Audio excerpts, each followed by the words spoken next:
Olá, graça e paz do Senhor Jesus seja com todos nós. Um ótimo sábado para todos. Hoje é dia 8 de maio de 2021. Começamos nosso devocional de hoje ao som de Heloísa Rosa, pedido aí da nossa querida Claudinha Nazar, né, que mandou a sugestão para gente. Você pode mandar também a sua sugestão de louvor para nós iniciarmos então aqui o nosso devocional. Devocional de hoje, nesse sábado, que tem um assunto que é instigante. Nós vamos falar sobre relacionamentos. Vamos combinar que relacionamentos de fato é algo que nós precisamos aprender e, obviamente, que nós devemos aprender com a palavra de Deus, aprender com aquilo que o Senhor nos ensina, mesmo que aquilo que o Senhor nos ensina em sua palavra possa ser um pouco diferente do que a nossa cultura ensina. Bom, o devocional de hoje é baseado em 1 Samuel 23 e 24 e também o Salmo de número 12. Aqui só para você entender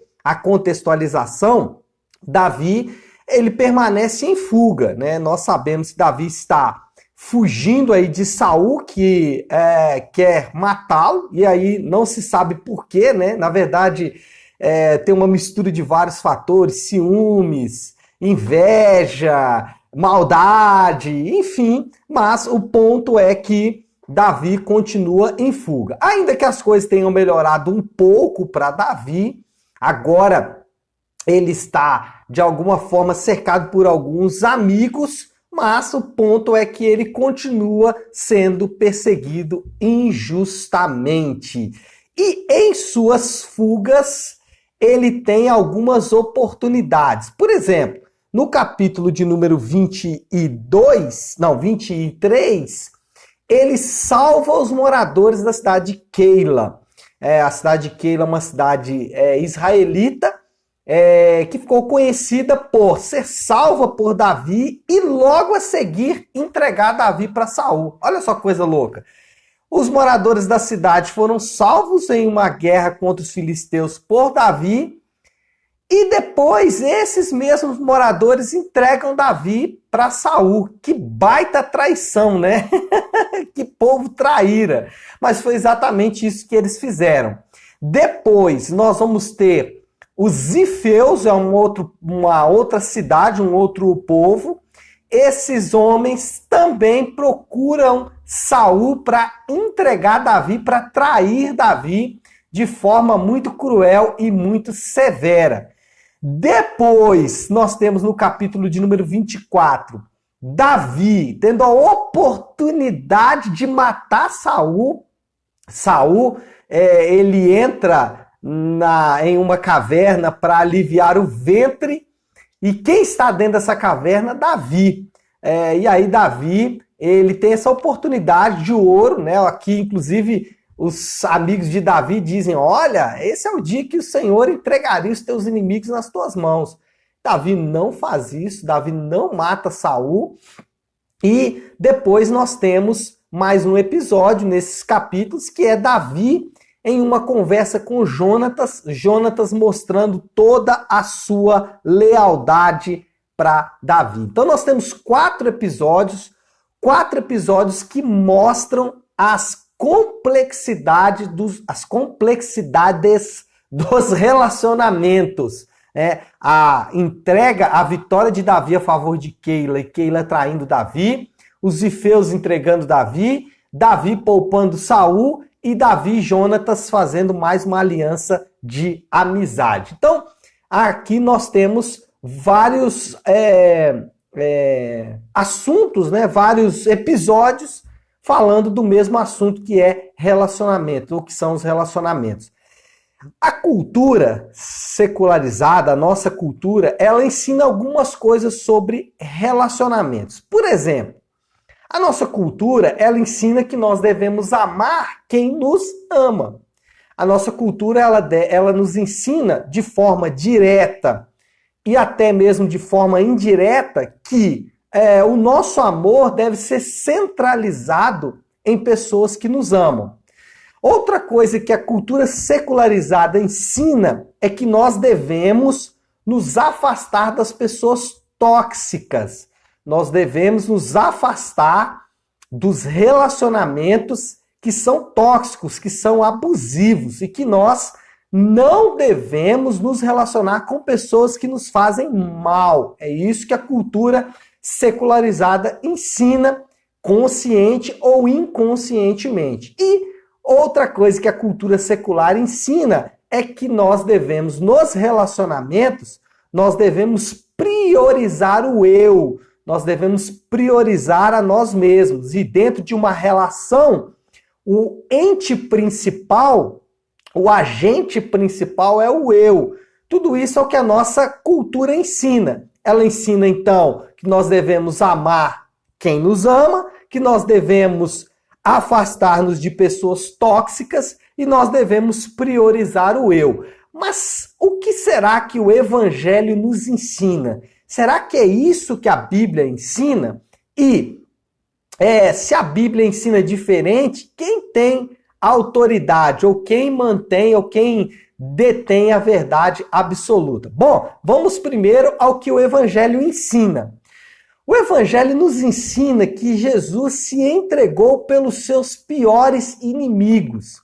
A Bíblia, ela afirma que eu e você, e ela ilustra bem essa traição no papel dos discípulos. Lembra que os discípulos, eles eles abandonaram completamente Jesus? Lembra também que a Bíblia diz que os homens responsáveis por matar Jesus não só o mataram, mas também o humilharam, o vilipendiaram, zombaram dele. Lembra que a Bíblia diz que eles não só mataram Jesus, mas eles torturaram Jesus também.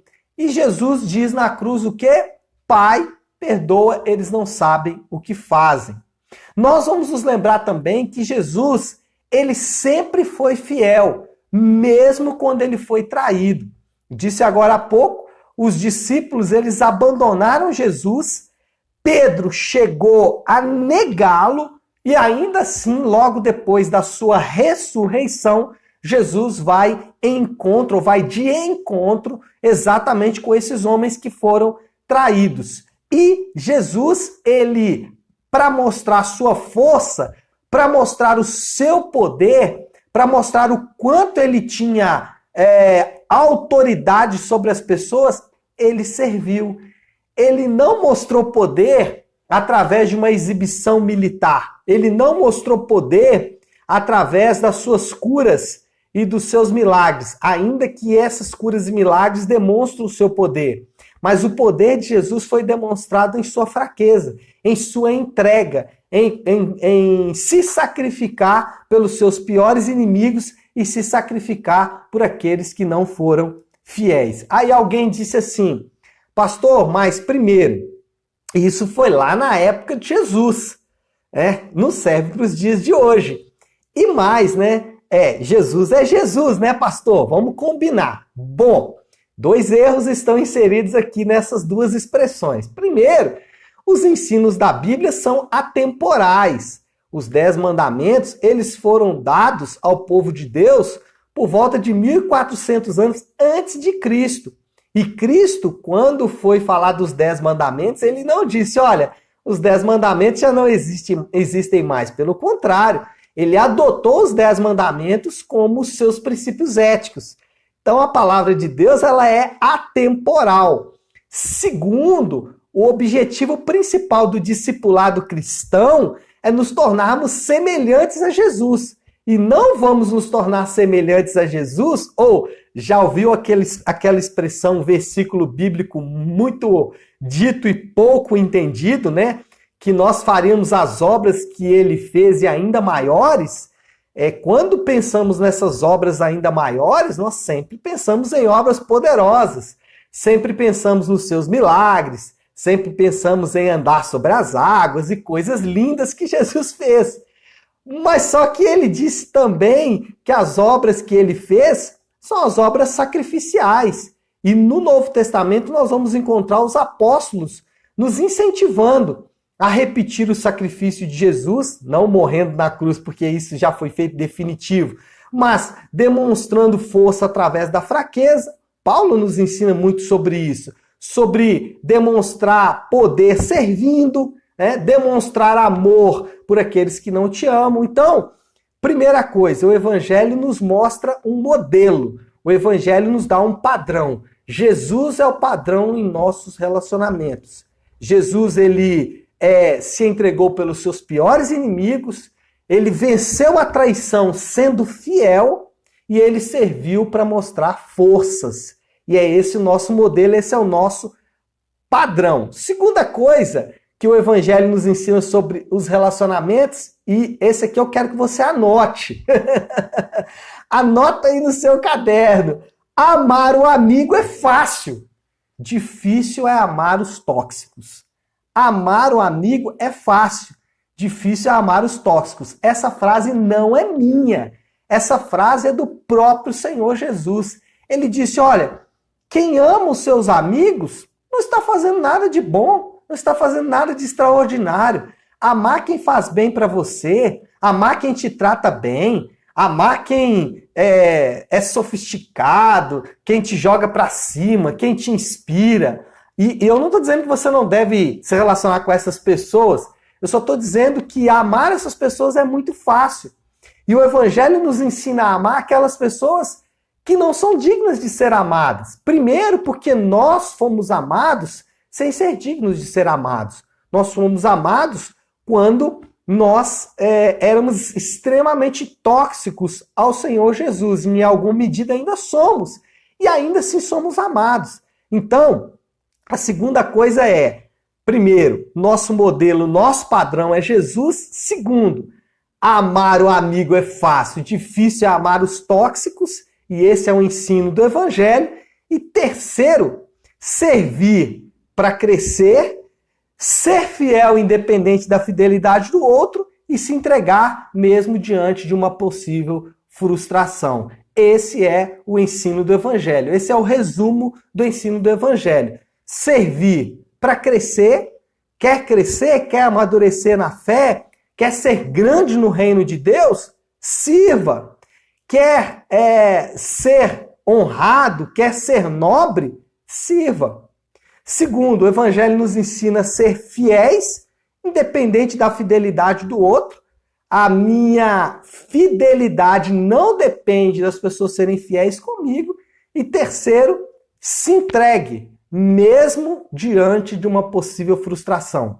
Foi isso que aconteceu com Davi aqui nos textos que lemos. Foi isso que aconteceu com Jesus e é isso que ele nos ensina. Agora, a pergunta que fica é, pastor, mas isso é diferente do que a nossa cultura ensina.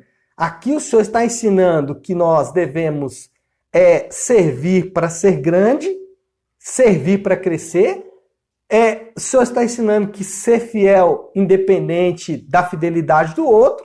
E o senhor está falando que nós devemos nos entregar mesmo diante de uma frustração.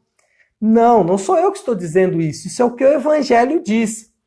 E o Evangelho, ele contém a autoridade máxima. Por quê? Porque ele ou a palavra de Deus, ela é o manual de instalação ou manual de instruções daquele que criou todas as coisas. Quando Deus diz, ame os seus inimigos, ele não está querendo criar um grupo de pessoas estoicas, um grupo de pessoas que vão estoicamente amar os seus inimigos. Não é isso que Deus está querendo com isso. Quando Deus diz assim, olha, quer crescer, sirva, ele não está querendo criar uma nova filosofia ou um grupo de pessoas que são os heróis da humanidade. Não. O que Deus está nos ensinando com isso é que essa é a forma que o Criador nos ensina para encontrar a beleza dos relacionamentos. O mundo, ou a cultura secularizada, ensina que você vai encontrar a beleza dos relacionamentos quando você amar quem te ama. O mundo ensina que você vai encontrar a beleza nos relacionamentos se você se afastar das pessoas tóxicas. E a cultura secularizada vai dizer que você vai encontrar beleza nos relacionamentos quando você priorizar você mesmo. O problema é que nós estamos vendo que isso não funciona. na prática, o que nós estamos experimentando é um afastamento das pessoas. Os relacionamentos estão se tornando cada vez mais descartáveis, os relacionamentos estão se tornando cada vez mais destrutivos e a receita de bolo que nos foi entregue por uma cultura secularizada distante da palavra de Deus simplesmente não funciona. Agora, o que a Bíblia nos propõe é o que os apóstolos viveram no início da igreja, em que os reformadores nos ensinaram através das suas próprias vidas e que sociedades anteriores às nossas viveram e viveram isso de forma maravilhosa, é uma nova forma de enxergar os relacionamentos, que é amar os seus piores inimigos ou amar as pessoas difíceis, as pessoas tóxicas, servir pessoas para crescer, ser fiel independente da fidelidade do outro e se entregar mesmo diante de uma possível frustração. É assim que o Senhor nos ensina a lidar com os relacionamentos e, praticando isso, nós vamos viver de acordo com a vontade de Deus e vamos experimentar a beleza dos relacionamentos. O que isso vai trazer para mim e para você é a nobreza dos relacionamentos, é a beleza dos relacionamentos, é o valor dos relacionamentos. E essa palavra, ela não precisa ser ressignificada. Nós só precisamos dar valor a essa palavra. A palavra relacionamentos tem um valor que nós estamos perdendo exatamente porque estamos usando a cultura secularizada para interagir com algo que foi dado pelo Criador, em vez de usar o que o Criador nos ensinou para interagir com aquilo que ele mesmo criou. Então é isso, pessoal. Acho que deu para dar uma boa ilustrada. Eu sei que o assunto ele é denso. Eu sei que as nuances aqui podem ser complicadores. Eu sei que existem relacionamentos abusivos. Eu sei que existem relacionamentos que são difíceis, que trazem dor. Eu sei dessas nuances. Mas também eu sei que, de forma geral, esse é o ensinamento do Criador e nós ficamos com o ensinamento dele, tá bom? Vamos orar? Queria que você parasse aí um pouquinho agora aquilo que você está fazendo e vamos juntos buscar ao Senhor por esta palavra. Feche seus olhos, curva a sua cabeça e oremos nessa manhã. Senhor nosso Deus, Pai de graça, Deus de amor e misericórdia, Senhor, nós nos aproximamos agora de Ti, Pai, na certeza de que temos que somos aceitos por Ti, pela beleza do relacionamento de Cristo com o Senhor, nós podemos nos relacionar contigo. Pai, nós aprendemos em Tua palavra que o nosso relacionamento com o Senhor é restaurado através, Senhor Deus, de um sacrifício.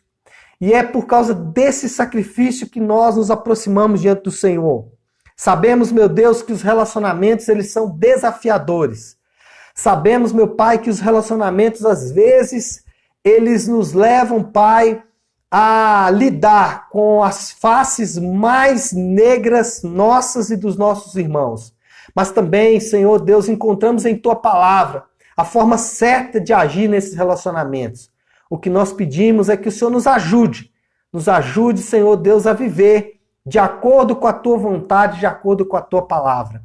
Senhor, eu quero colocar diante do Senhor nessa manhã, como temos feito todas as manhãs, a vida, Senhor Deus, daqueles nossos irmãos que estão enfermos agora, que o Senhor possa alcançá-los com a cura, que o Senhor possa alcançá-los com a Tua misericórdia. Oramos também por aqueles que perderam entes queridos nesses dias, que o consolo do Senhor venha sobre cada família, sobre cada um dos nossos irmãos. E oramos também por suprimento financeiro, por aqueles que estão enfrentando dificuldades nesses dias, Pai.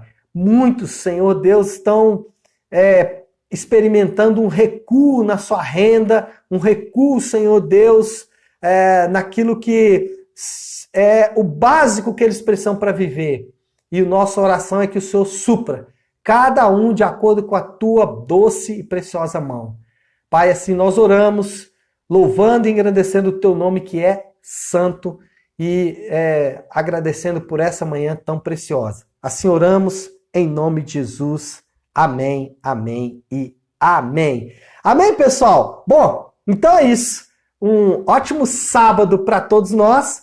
Fiquem com Deus e que Deus nos abençoe.